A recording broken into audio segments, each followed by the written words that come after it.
Call the meeting to order. If anyone is driving a white SUV that's parked out front, you have, in the handicap spot, you have left your driver's side door wide open. It is not shut. Anybody in a white SUV that's parked out front in a handicap spot? He closed it. He closed it? Uh-huh. Okay. He closed it. Okay, Uh-huh. good. Thank you, Yeah. sorry. Cool. I saw that when I walked in, which is, all right. We do have a quorum. I will call this meeting to order. We do have a quorum. Please stand for the Pledge of Allegiance. I pledge allegiance to the flag of the United States of America and to the republic for which it stands, one nation, under God, indivisible, with liberty and justice for all. Okay. In front of you, you have the minutes from our July 28th, 2025 meeting. You'll take a moment to look at them, see if you have any additions and/or deletions. If not, I'll entertain a motion to approve. Motion to approve. Motion's been made. Is there a second? Properly seconded. Any other discussion? Seeing none, I assume you're ready to vote. All those in favor signify by saying aye. Aye. Opposed? At this time, we'll turn the meeting over to Brent for our cases. Yes, sir. Thank you. Only actual case today is a historic case. As a reminder, only our four Historic Zoning Commission members can vote on that case or speak on it. If any other members would like to speak, we just ask that you come down and do so as a member of the public. That being said, case number HZ4 2025, it's the application of Christopher and Courtney Torres.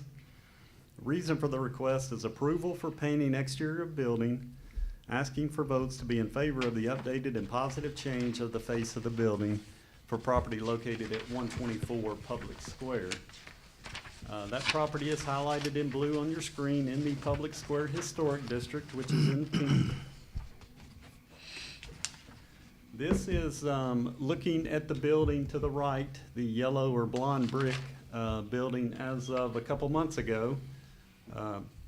As always, thanks to Mr. David Smith for this photo.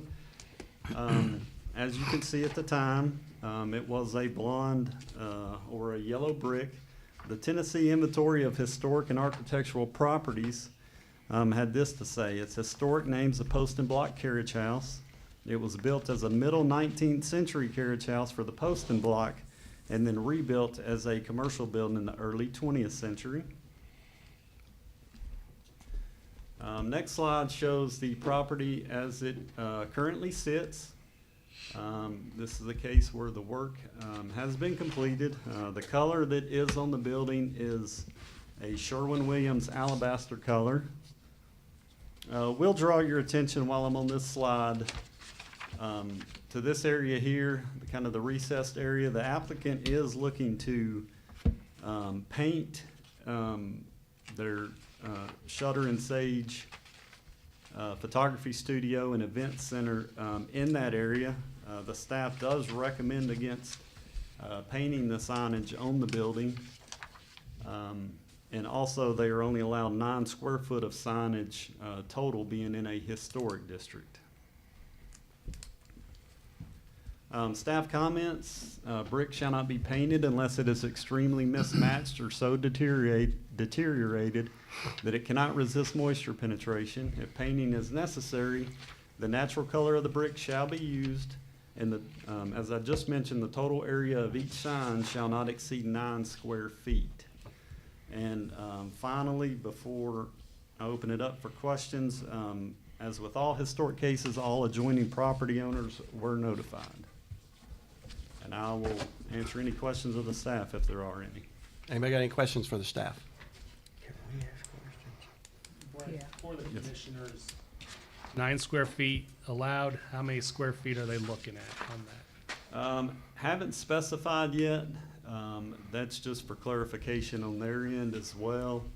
I think, you know, they're wanting to paint, and the applicants are here that can kind of go into their Just more of what they're guessing, trying we're to do. looking at maybe 3 foot by 8 foot or so. That area, yes, quite a bit bigger. You're looking at about the size of the sign adjacent. Think of Franklin Street, all the hanging signs are about 9 square foot. And in this picture, the top of this is right around 9 square feet. I would guess. Okay. Yeah. Commissioners, any other questions? Anybody have any questions? I have a question. Yes. So this is next to the tap pier board. Is this the one that they started painting without permission and then were asked to stop by the landlord and they continue to finish the paint? Yes, so both of these buildings are under the same parcel owner, the same property owner. Correct. The way I understand this is, two different tenants in each building. The owner, does what's known as a triple net lease, so in other Right. words, the tenants are responsible for maintenance, exterior things of that nature. Is this the one tap here, tap this was the one that kind of really already started, the painting was already there. And they came in and we did give the approval, however, we told them at that time, you can't do this anymore without approval. And then this started getting painted after that, is that correct? Correct, and in the case of Tap This, I will say all that work was complete. Mm-hmm. In this case, I know a stop work order was posted on July 8th, where they had maybe one coat on, it wasn't fully painted. I know the door, the window trim, some of that stuff wasn't painted either, and in this case, it looks like the work was finished after the stop work order had been posted. Is there a fine that goes with a stop work order or anything that is in that? I don't Or think I can under any answer of the that. circumstance? I'm not sure. I think they Okay. said before they gotta take them to court before the fine will start. Okay. Any other questions of the staff? Brent, did they also alter the door and the window trim, or was that considered more in the maintenance? It would have been maintenance, but yes, it was altered after the stop work order. Anybody else have any questions? Thank you, Brett. Okay, at this time, we will open the public hearing for case HZ-4-2025. If there's anyone that wishes to speak in favor of it, we will take 3 in favor, 3 against, and 1 rebuttal if there's one at the end. You will have 3 minutes to speak. Please state your name and your address if you come forward. So would anybody like to speak in favor of HZ-4-2025? Please come forward.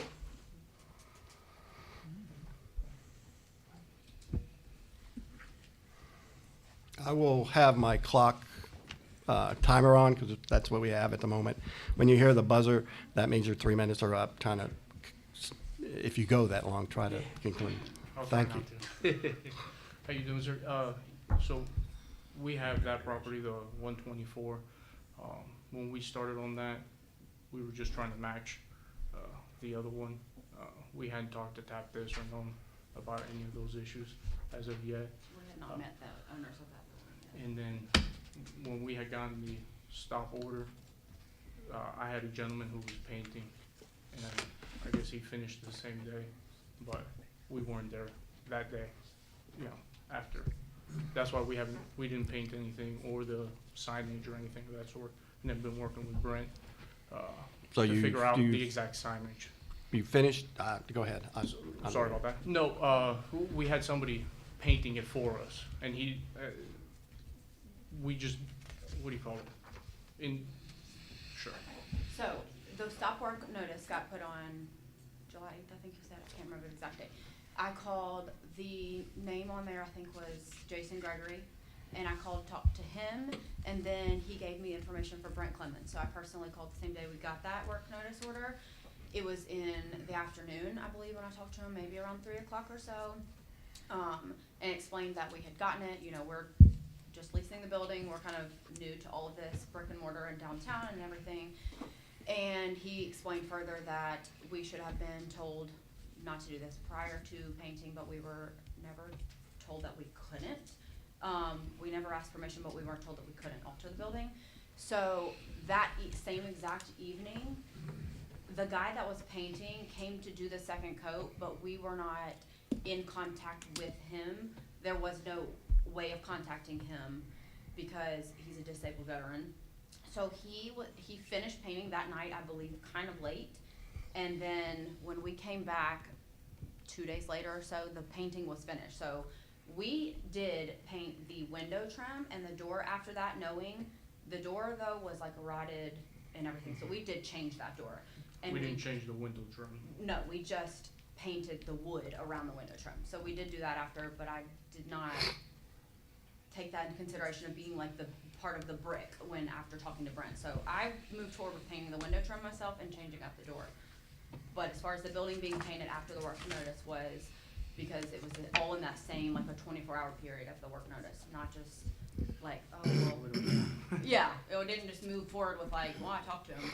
Cause we tried to take the right steps like immediately by calling like the same day and then figuring out, okay, what do we do from here? Type thing. If that makes sense. Do you have anything? No. Did anything else get painted besides what we see right here? Is there No, the sir. back of the building, a side of the building? No, We we're- don't look at the inside, we don't care about No, that. no, No. nothing else, nothing on the back. Okay. Yeah, everything on the back end is as it stands, and obviously we don't have a side, you know, we're in between two buildings, so nothing else on the exterior. He didn't paint the back of the parapet wall Mm-mm. either, okay. No. Yes, sir. And then for the signage, just since we're already up here, I guess we could clarify, we had, a stencil made, that's like cutout stencil, that is all, has our name as he showed it on the screen to go into that indentation of the building. Yeah, so, And then obviously just reduce it for the, for the signage, but that's the only, Yeah, they'll vote on that today okay. as well. We'll package this one in one motion. Do you, do anybody have any, do you have I have anything a else? question. Yes, ma'am. Thank you for coming forth, but what is your names? Because oh, you didn't give me Christopher names. Torres, sorry about that. Courtney Torres, sorry. Okay, And what's your address? 222 Dover Drive. Thank you.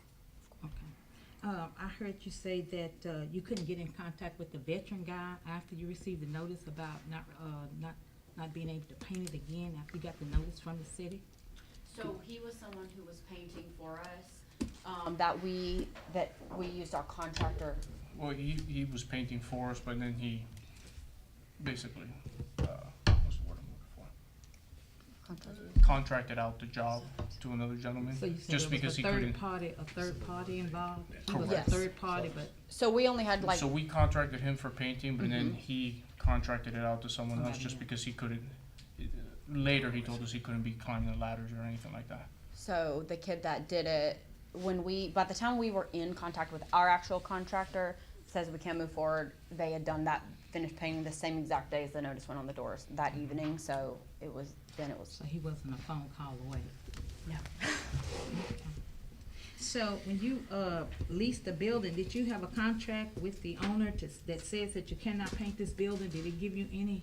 So Information after all about this, I that? did go back through the lease, and it Mhm. was in there. I did go back through the lease after this, and it did say it in there. He did say that you couldn't paint the building unless you get permission from the planning commission It, or permission from I- him? In your I contract? can't remember the exact words, but it had something on the provisions of painting. But he did let you know that you couldn't do Correct. that without permission? Mhm. Okay, Mhm, all right, thank you. of course. Yeah, and that was to follow up on that, did your landlord at any time ever tell you, did you ever ask your landlord whether it could be painted or not painted? Or did your landlord give you any directions of that? We didn't ask, he didn't say it was, after the fact, we kinda had we went through like with a fine tooth comb of the lease, Contract. you know. We signed, looked at the major things, and we didn't ever see anything that was like on us, I say, for not reading everything with fine tooth comb. So like he said, it was in there, but when that We were wasn't looking at the major personally things, and when I discussed. went back through, it was one of those, at the time, I didn't even think about it, to be honest. So You like, know, as far as painting, everything else, lease, time frame, what's included, what we would have to pay for, different things.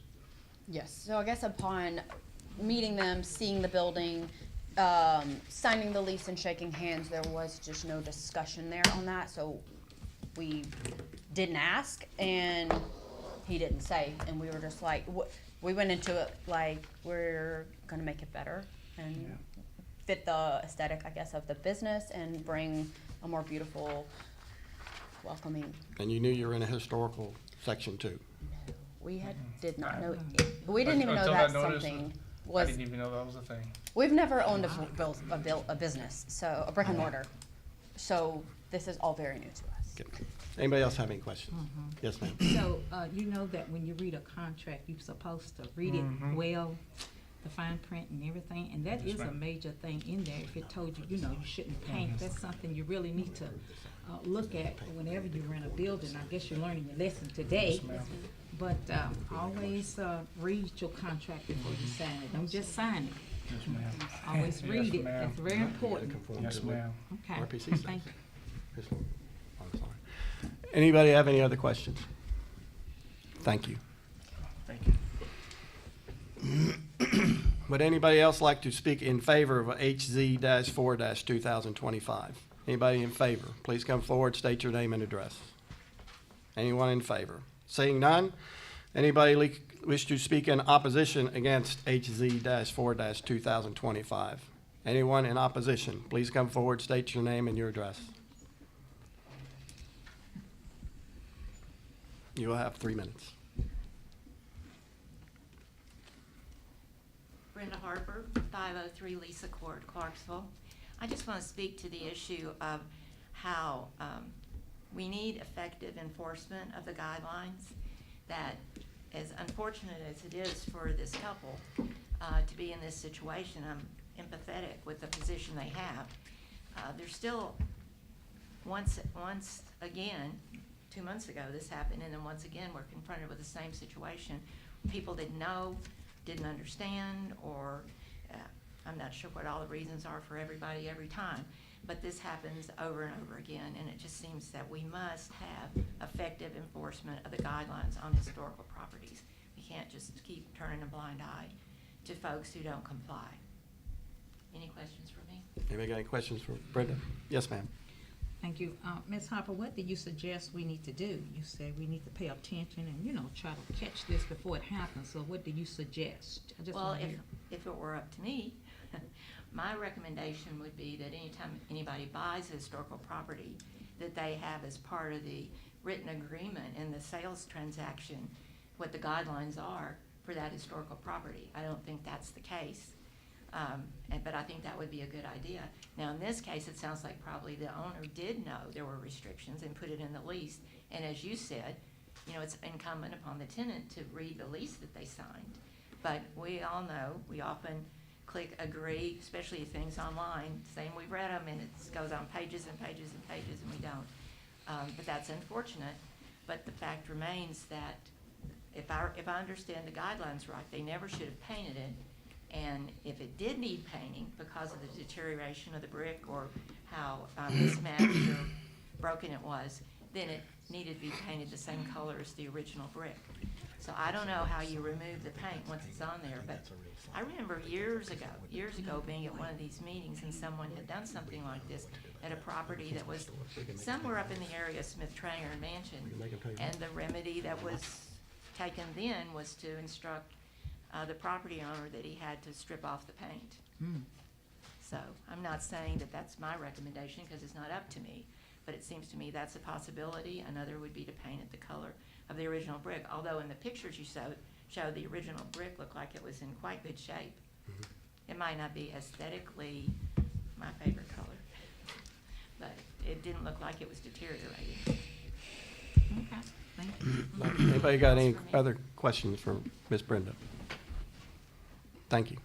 Thank you.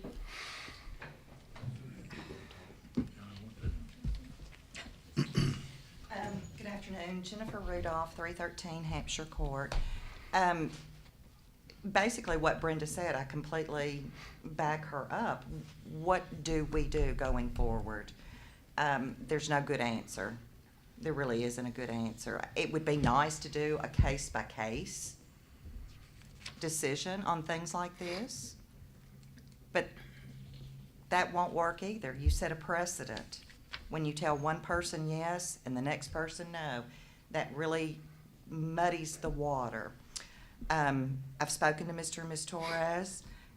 Nice couple. I applaud that they're bringing a business to downtown. I do. I wish that when it became apparent that this building was being painted, that it was actually stopped, and it wasn't. And now what do we do now? There is no good answer. The only thing I would like to say now is I do feel like we need to go with the guidelines of the signage size.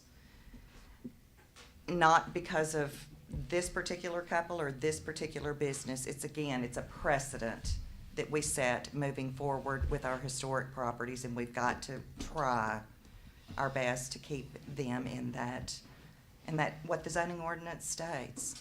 Thank you. Thank you. Anybody have any questions for Ms. Rudolph? I do. I just want to make a You want? statement. Oh, I just want to make a statement. Ms. Rudolph, thank you for your thoughts. And I would just say that there is something that can be done. Even though this has happened, I think that the owner needs to make sure that the lease is read and is understood. And with that point made in it, that you cannot paint the building without permission from this group or other groups. I believe the owner's present. Well, that's good. That's a good thing. thank you. Thank you. David, you want to speak?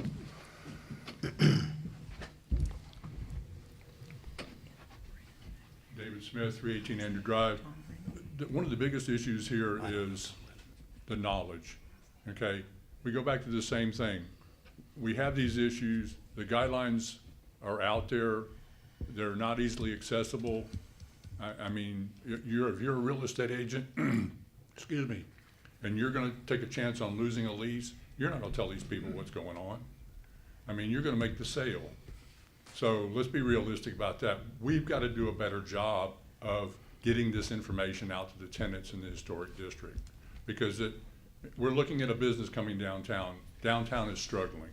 I mean, these are the kind of places we need. We need businesses downtown, but we need to do everything we can to help them. And the issue is we need to let them know what the guidelines are. Thank you. Does anybody have any questions for Mr. Smith? I just got a comment. Yes, ma'am. I think we're doing a good job in under these circumstances. Like I said, the owner already knew about it. He has the information. It is in the lease. So it's not that we're not getting information out there. The owner already knew, and that's why it was in the lease. No, I understand that, but I think we need to do a better job of making the tenants more aware. Maybe not, let's not beat on the owner. Let's We're just not say, beating on them. let's just say they need to do their due diligence and go out there and say, okay, we're going into the historic district. We don't know what this is our first brick and mortar. We need to know what we're getting into. What are the guidelines in this town? What can we do to the building? What can't we do to the building? So I think that's the biggest issue. So I guess you're saying you want the owners to be more aware of it or put it I out think there. everybody needs to be more aware of it. The owners and the leasers. Okay, hold Well, on. they knew.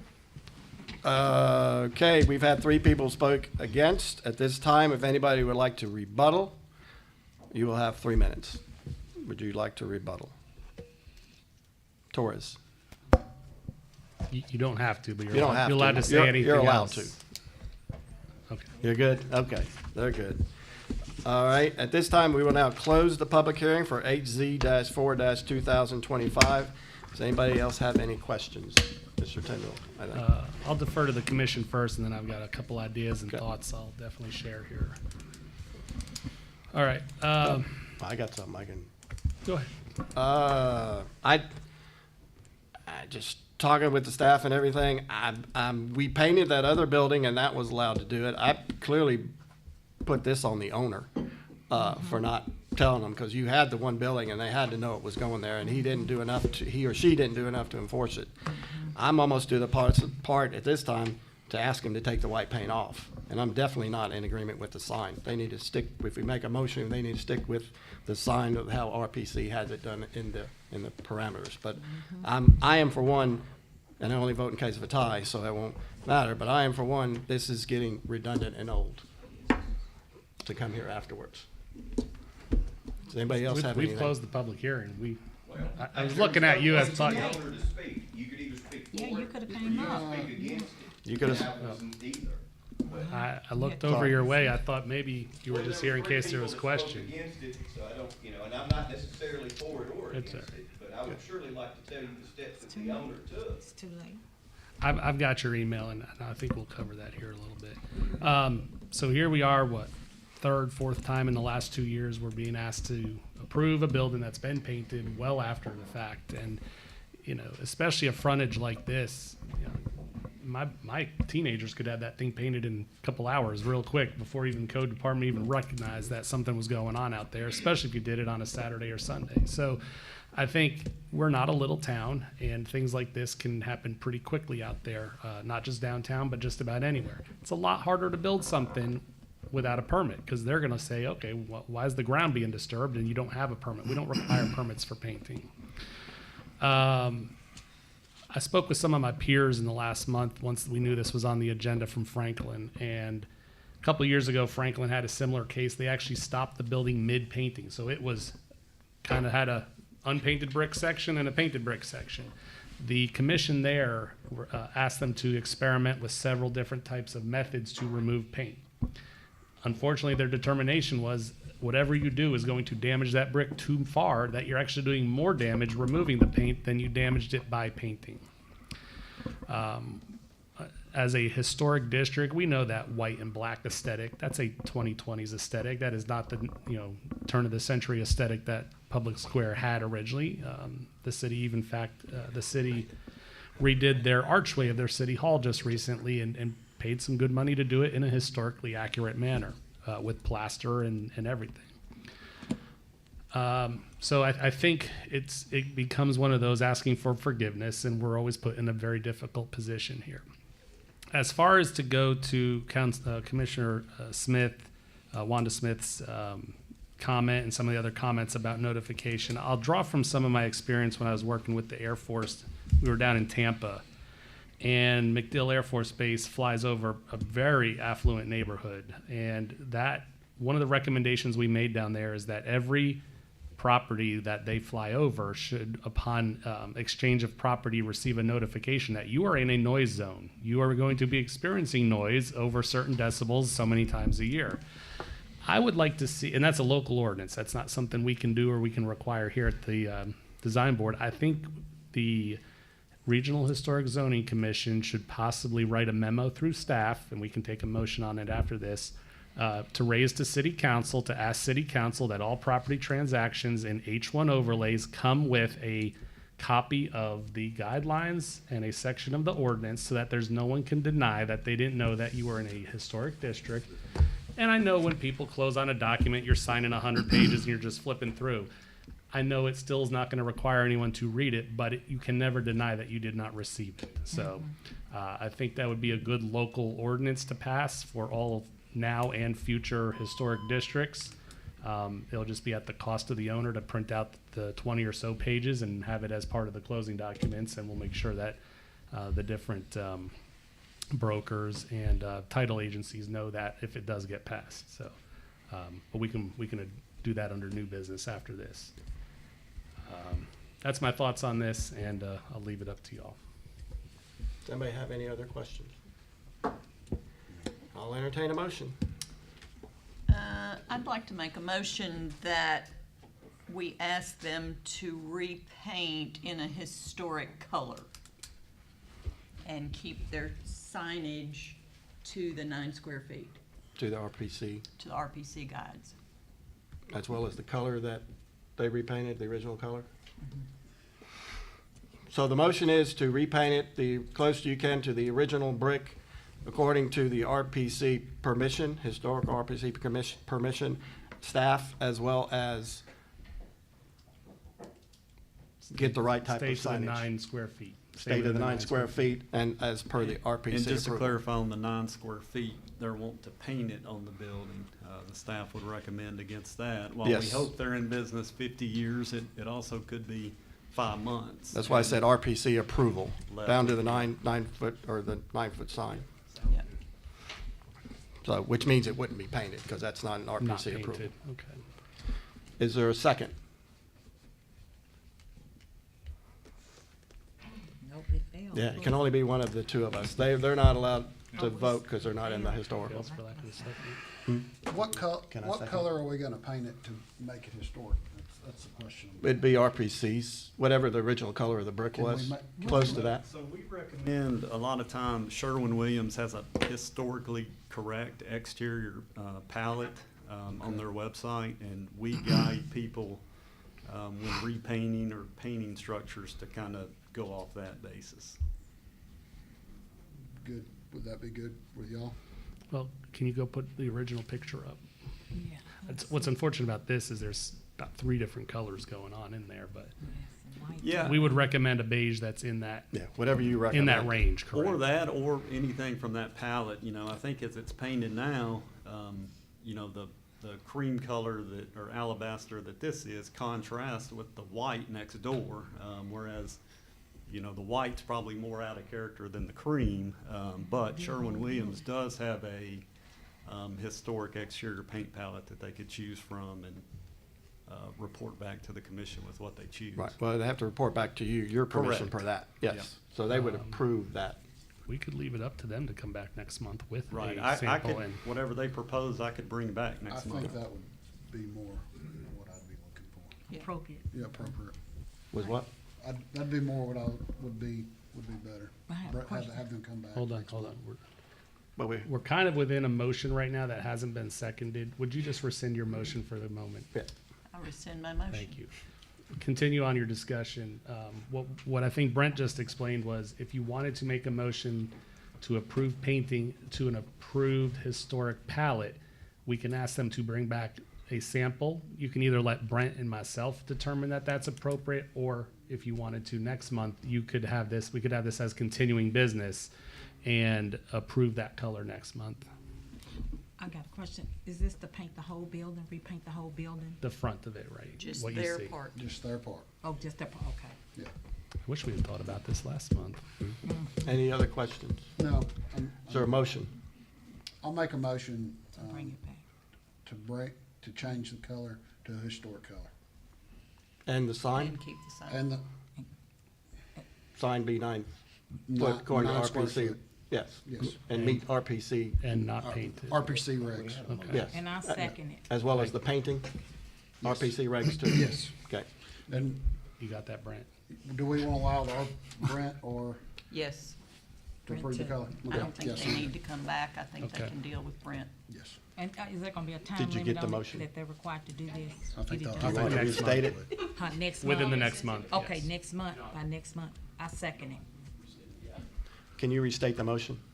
Oh, I know, I didn't write it. Okay. So the motion restated is to look at a historical color that's approved and the RPC regulations, and for them to change it to that approved color that them and the RPC do it, as well as the sign must meet 9 foot, the RPC regulations, and which do not allow for it to be painted. All that. Okay. And I Motion, second it. I motion's second been made and properly seconded. Is there any other discussion? Seeing none, I assume you're ready to vote. All those in favor signify by saying aye. Aye. Opposed? It carries. And if the applicants want to hang around, we only have one other piece of business, and we can talk to you afterward about this some more, if you have any questions. Okay, now we'll go down to other business. The Dunlop House. Yes, again, another matter of business for the Historic Zoning Commission. We have a National Register of Historic Places nomination for the Dunlop House. I sent the packet that was sent to the state out last Monday. It was 40 pages, tried to give everybody enough time to look through it, and then again on Friday as well. To read just a little bit from that packet, the Dunlop House, also known as Ayrshire and the Dunlop Miller House, is a circa 1916 Italian Renaissance Revival style house that sits on a 1-acre lot near the historic downtown in Clarksville, Montgomery County, Tennessee.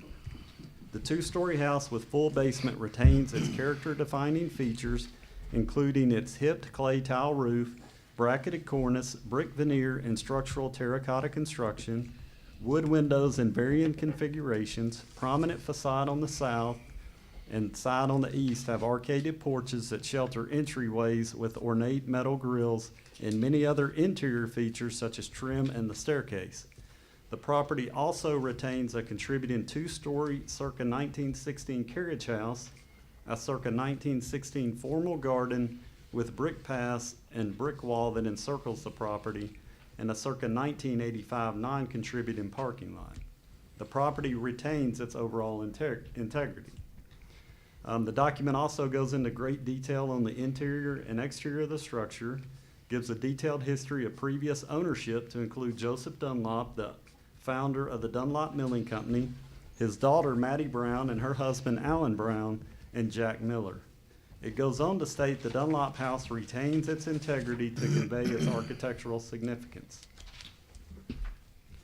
Finally, I have this 1933 newspaper clipping with the caption underneath, which says, "Clarksville is noted for its beautiful homes, such as the home of Mr. and Miss Alan Brown." The state will review this. The State Review Board will consider this case on September 19th. What I need from the board today is a recommendation if this property is eligible or not eligible, and reasons supporting that recommendation. And I will answer any questions from the staff if there are any. Anybody have any questions? Thank you, Brent. Mr. Chairman, this does require a public comment period so that we can forward any other concerns to the state. So we do have to open up the floor, but it can just be for open comment, not forward. Public hearing?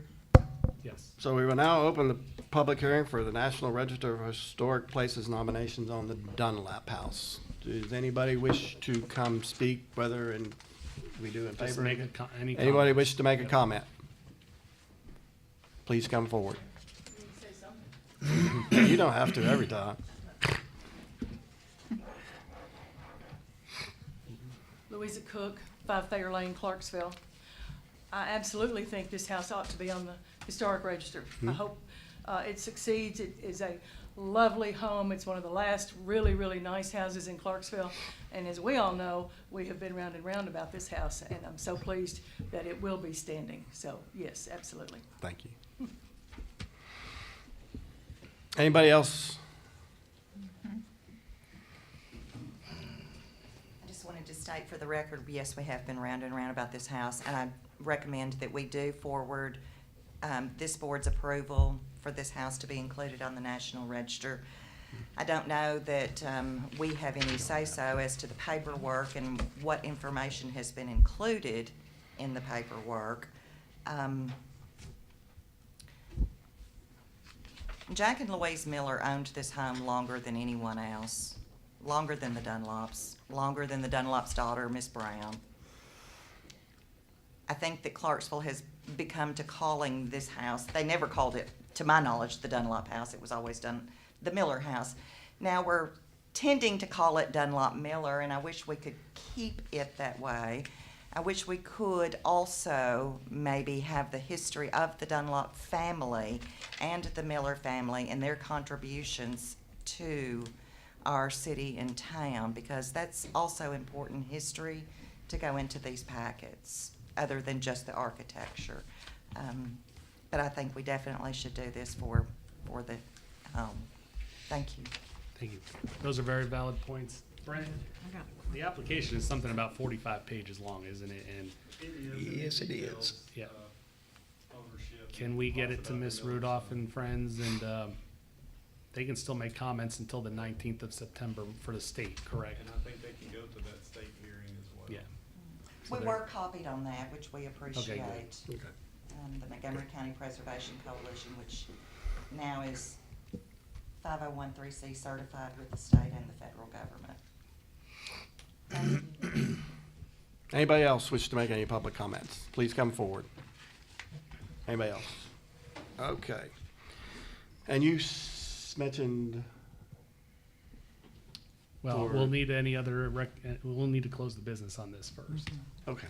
So Oh, we'll well, close yeah, the we're. public hearing. And, Does anybody else like to speak on the historic nomination of the Dunlop House? Seeing none, we will now close the public hearing for the National Historic nomination on the Dunlop House. We will need a motion to send this on to the State Historic Preservation Office, and you all have the opportunity to provide any other anecdotes, comments, or support to this application. I make a motion to go on and send it in. Before we make the motion, can I make a comment? Yeah. Do you second it? Somebody needs to second I it. already made the motion. Okay, second. Second. Motion's been made and properly seconded. Is there any other comments? Yeah. Yes. Okay. I was gonna say, do we have authority over the owner of this house to put it on the historical a record, because I think when they were there with Ms. Cook and them, I listened to the guy from the state, and he says that, and I might be wrong, but I think I wrote that down, that it's up to the owner as to where they want to put it on there. We can't make that decision for the owner to put it on a historical register. It's totally up to the owner. We You can are, request it. you are correct. Okay. However- And it was, the approval of the development around it was conditioned that it was put on. Put on So- there, I okay. tried to put it on You're there. correct, and also, you do have the authority But- to. They had to try to put it on issue there. that If they got- condition, so. But Yeah. Ms. Willoughby with her company, they've completed the paperwork on their own. We did not require them to That's put right. that paperwork together. They did that and submitted it voluntarily. Okay, that's right. Thank you. It's just a recommendation. It's, Okay. it's not a determination that it's gonna be on there, it's Okay. just this board's recommendation. That's Okay, what y'all- thank you. Any other questions? So motion's been made and properly seconded. Is there any other discussion? Seeing none, I assume you're ready to vote. All those in favor signify by saying aye. Aye. Opposed? It carries. Any other business? Well, if, One other Go ahead. order of business here real quick, got put on late, but we have a zone change this month. Case number Z32-2025, the application of Ross and Ashley Morford. Reason for the request is going from R4 multifamily zoning to CBD Central Business District. This property does fall in the Emerald Hill Historic District.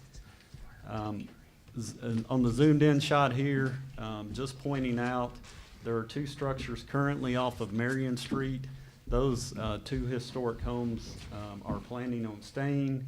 And similar, if you look just to the left of the red hatched area, I think what the owner is planning to do is a carriage house type unit in the rear, similar to the adjoining property owner. And since those properties are in the Emerald Hill Historic District, they will have to go through the Historic Zoning Commission, so. So they'll be on our docket next month, or? Well, no, I will pass along any comments to the Planning Commission, if there are any, from this board, and eventually, could be 6 months from now, it could be 10 years, but anything that happens to those properties will have to go through the Historic Zoning Commission. So you don't need anything from us at this point? if you have any questions or Yeah. concerns. Does anybody have any questions or comments regarding this? Any questions or comments? Seeing none?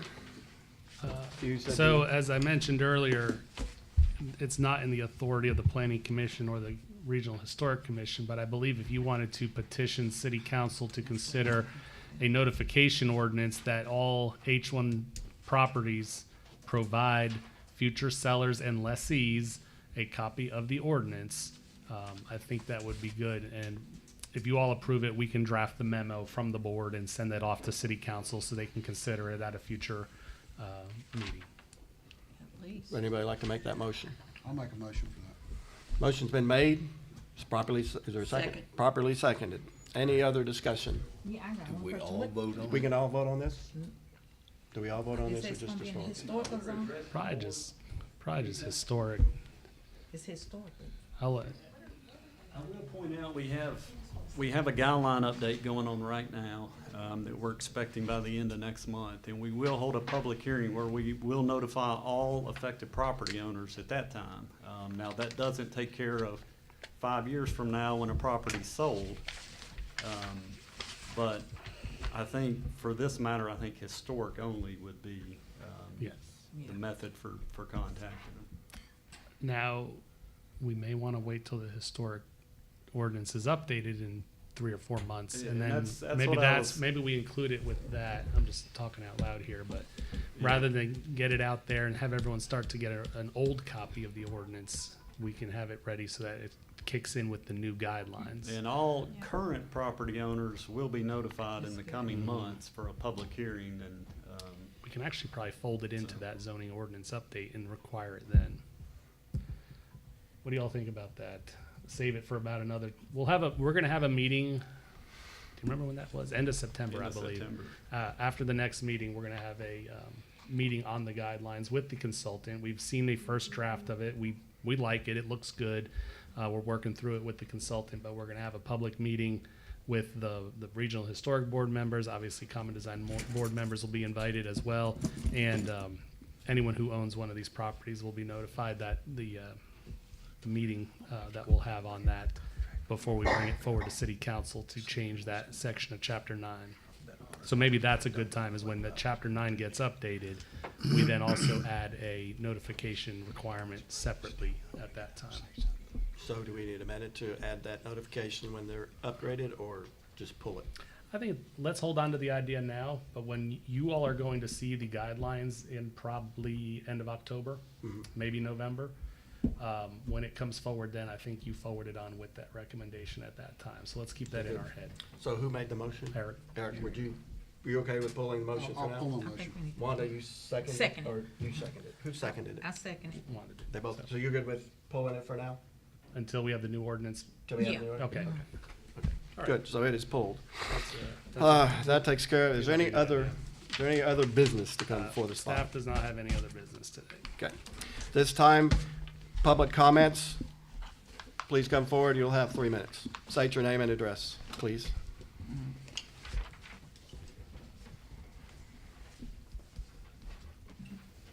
My name is Thomas Brennan. I own 122 and 124 Public Square. I didn't come up here and speak for it. I didn't come up here and speak against it. I am neither for it necessarily or against it. I surely wish they would have done it the right way. But I have heard a lot of owner. I'm the owner.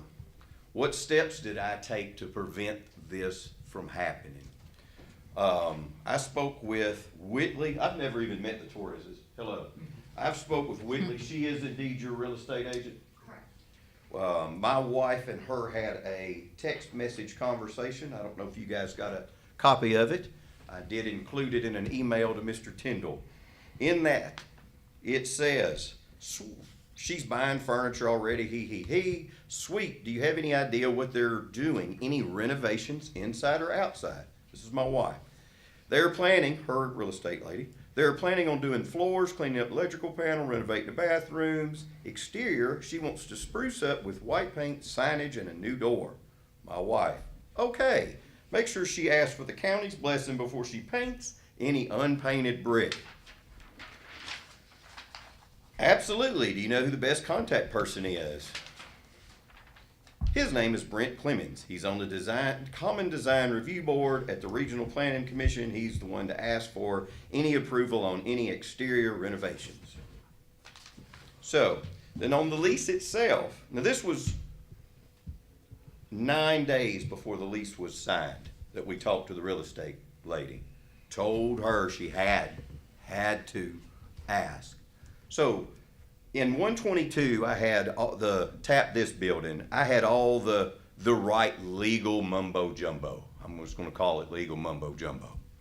In this particular lease, underneath all the legal mumbo jumbo, you must ask permission to paint the brick from the Montgomery County Design Review Board.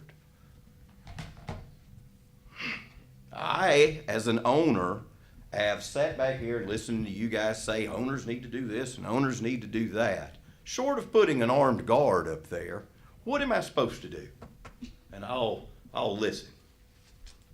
You have 3 minutes, sir. We'll have questions after you're done talking. Oh, I'm done. I'm done.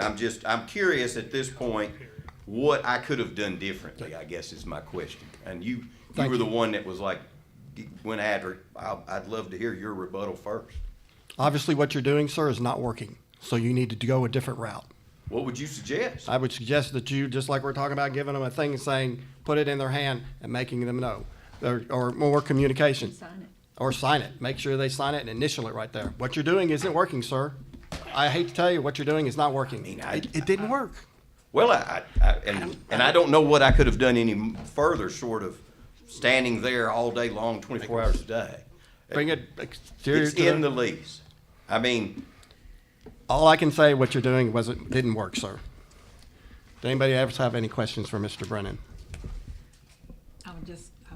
Go ahead. I'm just gonna say, I think you did the right thing, putting it in the lease. Mhm. It was up to them to read it and to understand what they were signing. Do they sign the lease? yes, absolutely. Mm-hmm. Not only did they sign it, they sent it back to me for changes 2 times. how many people have you had to rent from you that may have wanted to paint and This is the first tenant I've had in the Oh. building since I've owned the building. Oh, okay. These are my very first, all of Public Square is my first foray into commercial property. I am learning as I go. So but, now you will make an emphasis on that. maybe I should put it in bold. Yeah, maybe you ought to put them bold and highlight it. You know, but I thought adding it in plain English in the bottom would Well, push it have more. done, yeah, maybe Highlight make it the Or put in red. top. Thanks, Was guys. that, I got one more question. Was that part of the lease put in there when Tap Here was here or after Tap Here? After Tap Okay. This. So Tap This did not have, you must ask permission to paint the exterior brick from the Montgomery County Design Review Board. Yeah. But we did specifically ask her realtor what she was planning on doing with the building. And then after we got her answer on painting it, we gave her Mr. Clemens' name as a contact to give to them. And that was before the lease was signed, as if maybe that was something that could have been a deterrent where they didn't want to, they necessarily didn't want to rent the building because they couldn't renovate. Suggestion maybe is to have them initial next to that part there, and that way there's no. I appreciate the effort, And I Mr. appreciate the Brennan. effort. No, I don't think, I appreciate the effort. thank you for saying so, but. I appreciate the effort. I think, I'm good. as We're we all good. mentioned, one sentence in a lease versus handing them a packet that says, here's your guidelines, I think, and that's where we'll end up, I think, going, will be much more effective. And I appreciate you guys approving it, because I really have no clue how you would take that paint off. I did talk to Building and Codes, about, trying to acid wash it or whatever, and it just probably deteriorate the brick. Yeah, it does. It does. Thanks. Thank you, sir. Anybody else wish to make any public comments? Would just like to give a shout out to my friend and board member, Mr. Gary Shepard. This weekend, he was inducted into the Clarksville High School Football Hall of Fame. I'll read just briefly from the Main Street article. Mr. Shepard attended Clarksville High from 1965 to 1968, where he lettered in football and baseball for the Wildcats. He played football at Austin Peay before spending 42 years as a teacher and coach. He spent 27 years as a high school coach and 15 as a college coach. Shepard started his high school coaching career in Savannah, Georgia, before returning to Austin Peay. He also coached at Elon, Cincinnati, Rice, and Vanderbilt before returning to the high school ranks. He coached high school football at Halls High School in Knoxville, Clarksville Academy in Northeast.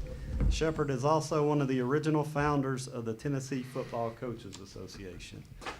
And just to put into context, 42 years, that's my entire time on this earth. That makes me feel good. I was waiting for that comment. Congratulations. Well deserved. Well deserved. Any other public comments? Seeing none, without objection, I assume you're ready to adjourn. Motion to adjourn. Motion to adjourn, been made, properly seconded. Any discussion? Seeing none, I assume you're ready to vote. All those in favor signify by saying aye. Aye. We're adjourned.